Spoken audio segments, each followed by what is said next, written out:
Hallo und herzlich willkommen hier auf meinem Dingens-Kanal. Ich gatz hier schon wieder rum. Oh Mann, jetzt haben mir gerade die Worte gefehlt. Okay, nochmal. Herzlich willkommen auf meinem Kanal. Ich bin Rickidicky und heiße euch willkommen zu einem neuen Let's Play. Wir spielen The Beginner's Guide. Und ich schwafel nicht lange rum. Ihr werdet sehen im Intro, um was es da genau geht. Ihr müsst ein bisschen schnell lesen. Aber ich denke mal, auch die Englischbewanderten unter euch werden es auch wahrscheinlich verstehen, um was es geht. Okay, los geht's.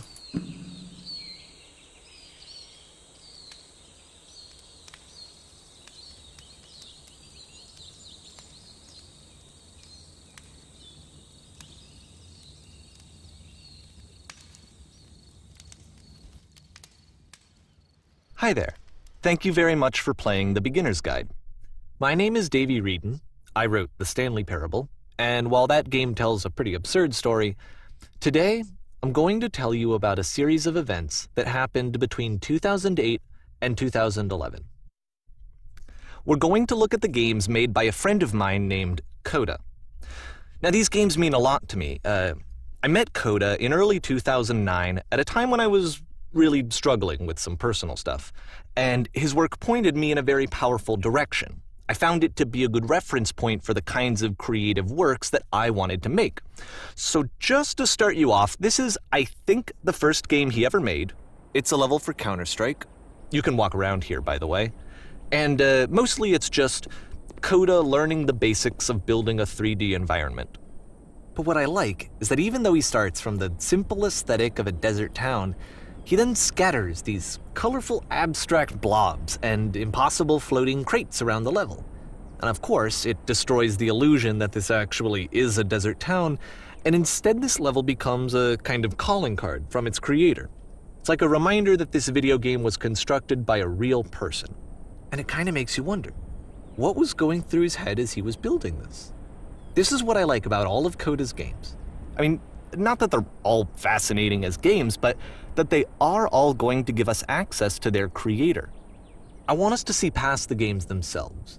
I want to get to know who this human being really is. And that's exactly what we're going to do here. So, it's 2008, Coda starts making these games, and he never releases any of them. He doesn't put them onto the internet, he just makes them and then immediately abandons them, and they sit on his computer forever. And I think he really understood this image of himself as a recluse. At one point, he jokingly renamed his computer's recycling bin to Important Games Folder. So, you know, this was just how he worked. He tended to crank them out one after the other without even really pausing to try to understand what he had just made, until suddenly one day, he just stopped. In 2011, that was it. He made his last game, and then he hasn't made another one since. And that's why I've taken this opportunity to gather all of his work together, is because I find his games powerful and interesting, and I'd like this collection to reach him, to maybe encourage him to start creating again.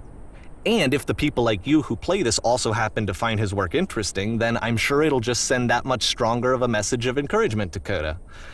So thanks for joining me on this. If you have a particular interpretation that I haven't mentioned here, or if you just need to get in touch, you can email me at daveywreden@gmail.com.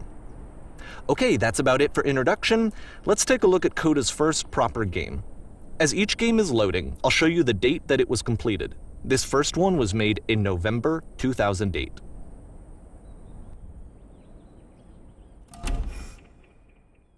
So, und da wären wir im ersten Spiel von Coda, also seinem Freund. Hat er entwickelt 2008. Und wenn er gut aufgepasst hat, ne, also wie gesagt, er hat halt diese Spielesammlung von Coda irgendwie gesammelt und versucht jetzt das irgendwie zu beurteilen, was denn der Freund von ihm, der Coda, für ein Mensch ist. Hat Spiele entwickelt und nie richtig fertig entwickelt. Oh, was haben wir denn hier? Achtung, Flüstermaschine aktiv. Sofort evakuieren. Was? Huch! Alter! Hä? Hä? This game is called Escape from Whisper, and it's one of the more generic games you'll see from Coda. Hä? Was? Krass. You can click to fire the gun. Echt? Aber ich höre kein, Ah doch. Okay. Kann ich nachladen? Nein. Boah, sieht ja geil aus. Oh, da geht's nicht weiter. Okay, hier. So rum. Uäh. Flüstermaschine aktiv. Sofort evakuieren.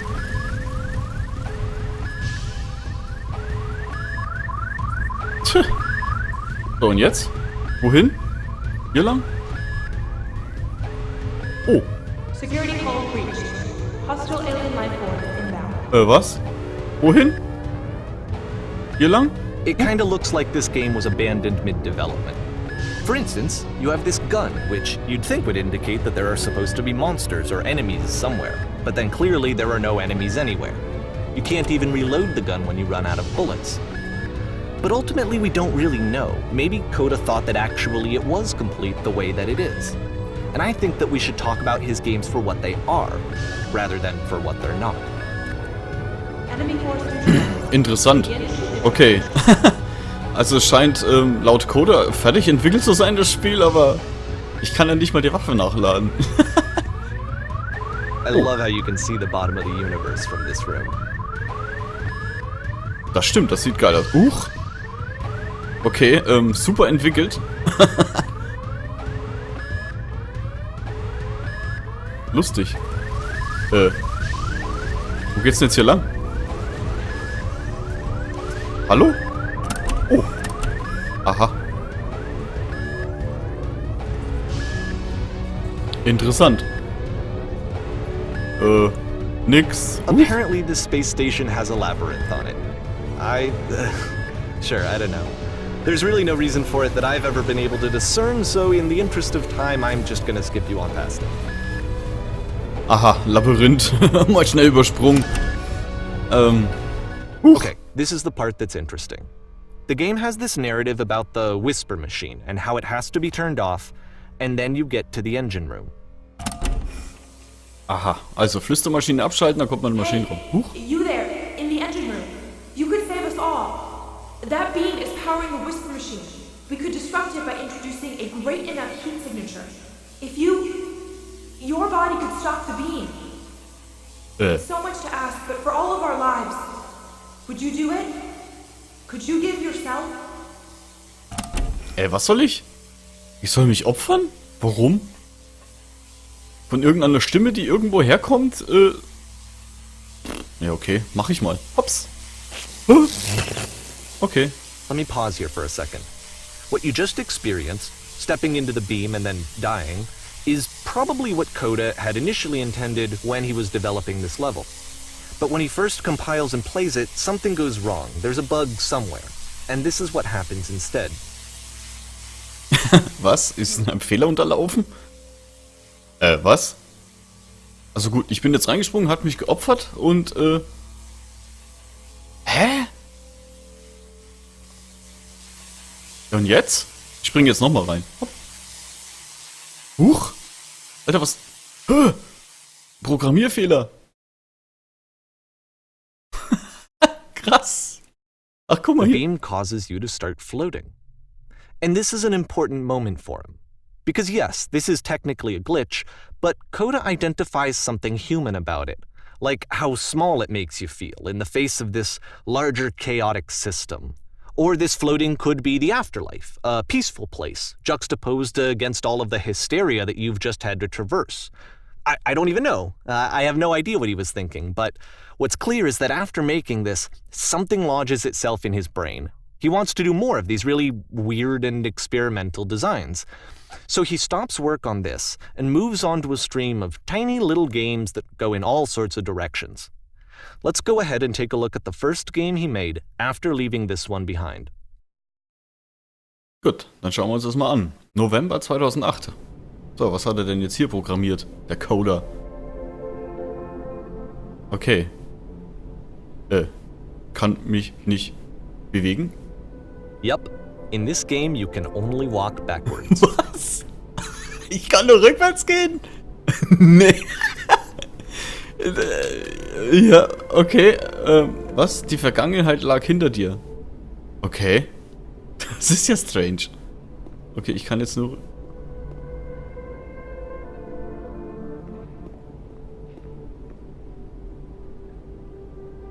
Ich weiß ja nicht mal, wo ich hinlaufe. Huch. Oh. So it's a short and relatively minimalist experiment combining motion and narrative. It is less advanced than the previous game, but actually it seems to be more focused, more complete. Code is trying to give it a unique voice rather than simply basing it on a pre-existing trope. Doch die Zukunft war noch nicht zu sehen.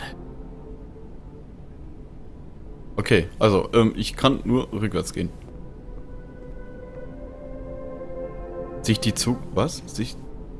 Warum ändert sich die Zukunft ständig? Okay, wir gehen mal rückwärts hier.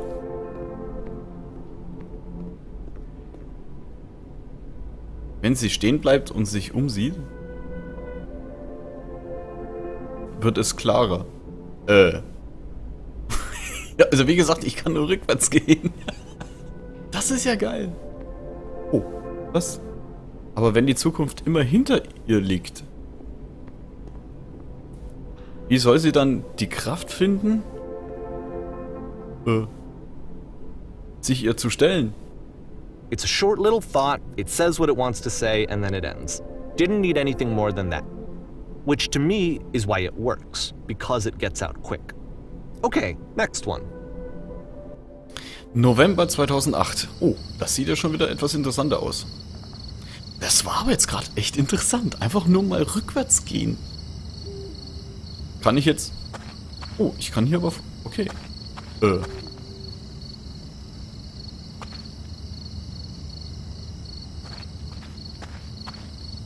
Du betrittst nun... Was betrete ich denn?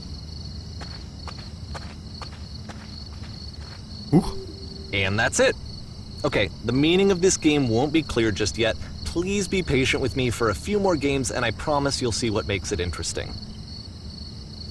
Hä, was? Das war's? Du betrittst nun... Fertig das Spiel.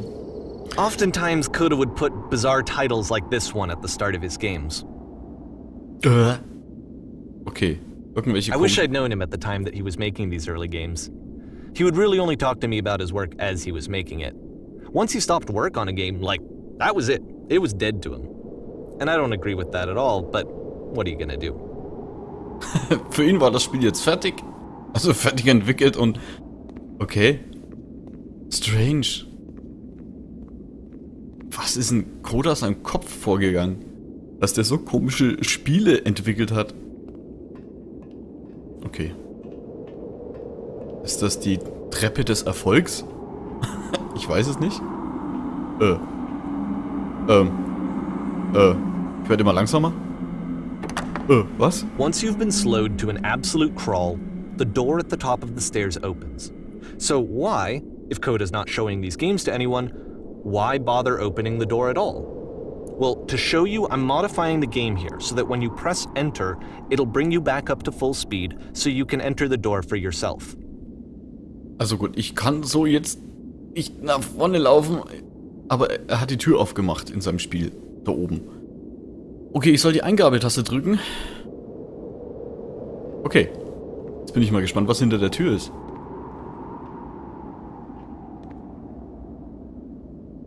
Es ist hoch.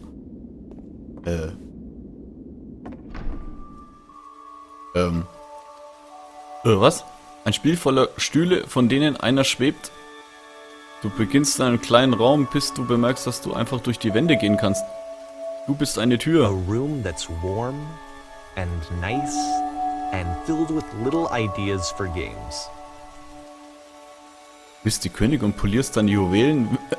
Das klingt jetzt falsch. Coda would often tell me that he didn't mind if people thought of him as cold or distant. He said that he knew that he was actually a vibrant and compassionate person, but that it takes time to really see that. It can be a very slow climb to get there. Du baust eine Mauer, die Mauer wird zerstört, du erhältst eine Medaille. Haie versuchen dich zu fressen, gleichzeitig versuchst du... Was? Huch! Ah, das war schon wieder das Spiel, okay. Januar 2009. Auf die Fische, fertig, los. Cool. Auf die Fische, fertig, los. Das klingt wie so ein Anglerspiel. Okay.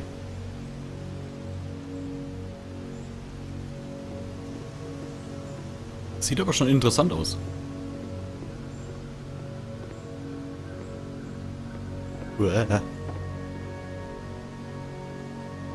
Moment, kurz husten. So.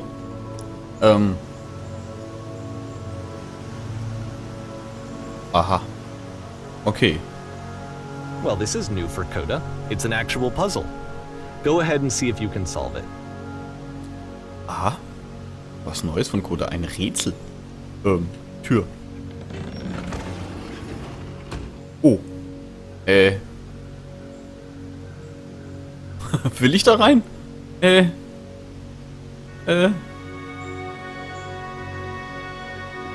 Komm ich?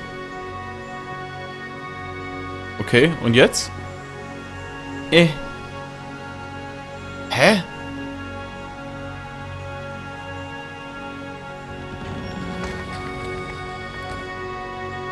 Okay, jetzt habe ich mich eingesperrt. Nein! Ach so. Don't forget that solution, because we're going to see this puzzle again soon. We're gonna see it a lot. Aha. Soll ich mir also merken, dieses Rätsel? Okay.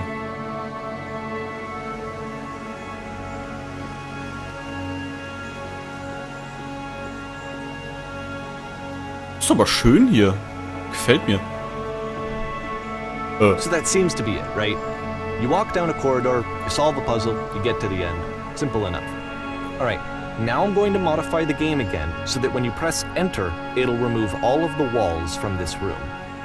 Aha, wenn ich die Eingabetaste drücke, verschwinden alle Wände. Okay, gut, dann machen wir das mal. Achtung. Oh, krass. Alter, guckt euch das an. How about that? There was more to it than we had any way of knowing. I actually find it funny that this game comes after the Stairs game, since they essentially convey the opposite idea. So, in the Stairs game, a dull exterior concealed a rich interior. And then, in this level, a dull interior hides this fantastic outer world. Either way, I think that the point is the same, is that most of the time you don't get to know what you're missing, or even that you're missing anything. That's not your role as a player. So if your role here is not to understand, then what is it? Huch, wird geladen. Januar 2009, jetzt bin ich schon wieder hier.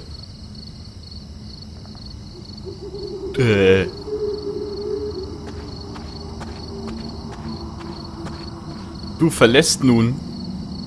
Was verlasse ich denn? Aha. So, this, combined with the entering game from earlier, tells us that Coda believes his games are connected somehow. It could even be that the Stairs game and the puzzle game are literally connected in between this and the entering game. There's a bigger picture that all of his games are meant to play a role in, some larger meaning that we won't be able to grasp until we've seen all of them. And once we have, we can step back and start to understand what exactly that bigger picture is. März 2009.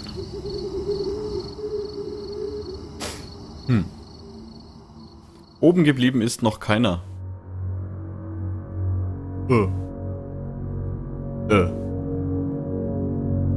Okay, ein Haus. Komme ich da hin? Boah, geil.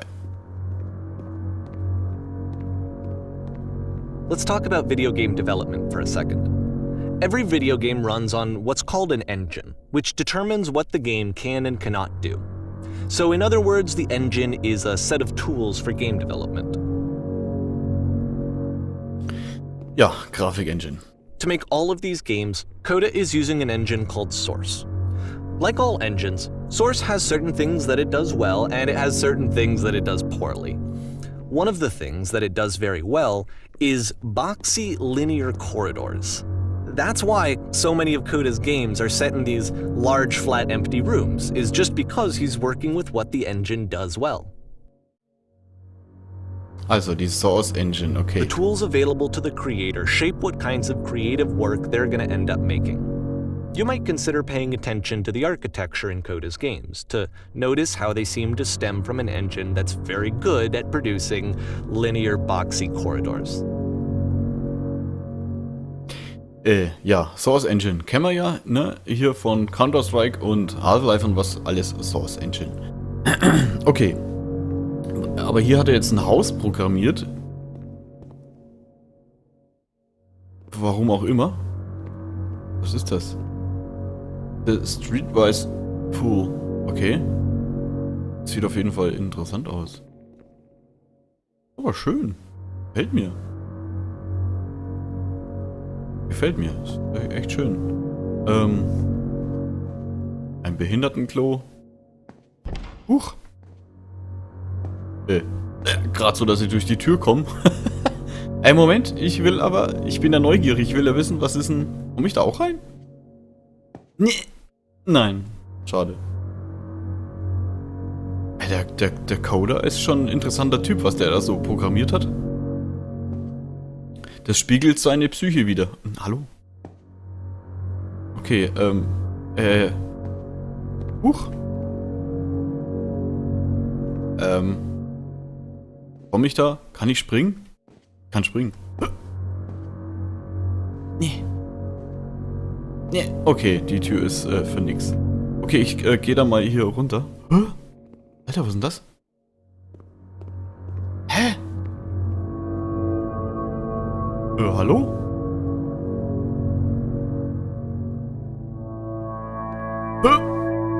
Na Gott sei Dank kann ich springen.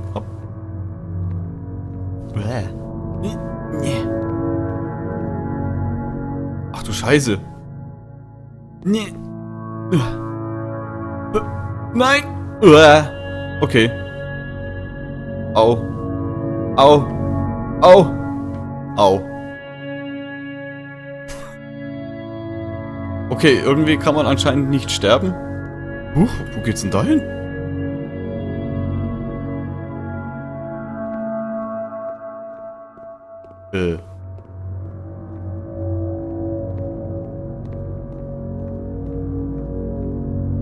Oh, das ist ja geil.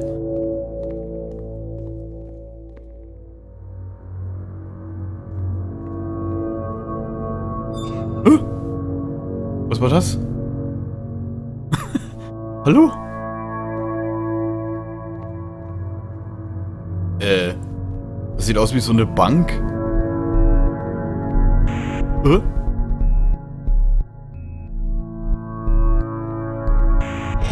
Was? Huch! Nein, ich bin eingesperrt. Verdammt.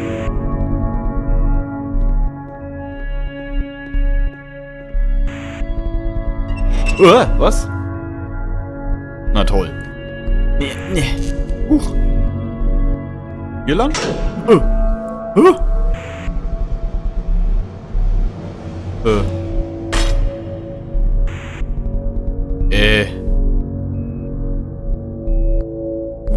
Wo soll ich lang?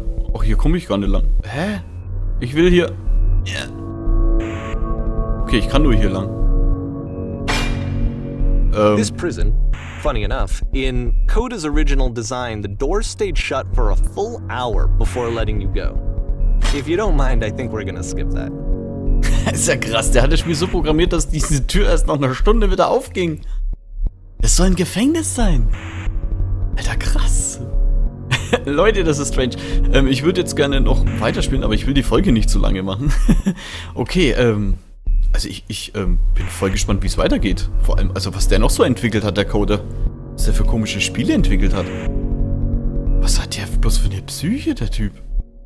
Okay, ich danke euch fürs Zuschauen und würde mich freuen, wenn ihr das nächste Mal wieder einschaltet, wenn es heißt The Beginner's Guide. Und ich bin raus. Tschö mit Ö.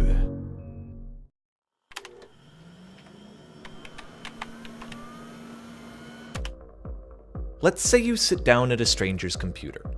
You start opening up files and looking through stuff, and eventually you come to a folder that just says My Work. So you open it, and you click on a random file, and it's a video game that looks like this. If you had to guess, what would you say you know about this person right now? Like, maybe they're kinda goofy. Okay, you close that, you scroll down a bit, and you open up a new file. It's another game. Do you think this person is happy? Are they unhappy? Now another one. What do you think is comfortable for this person? What puts them at ease? Do you think they're lonely? What's missing in their life? Keep going, open another file. Let's look at all of them. Let's unpack this person.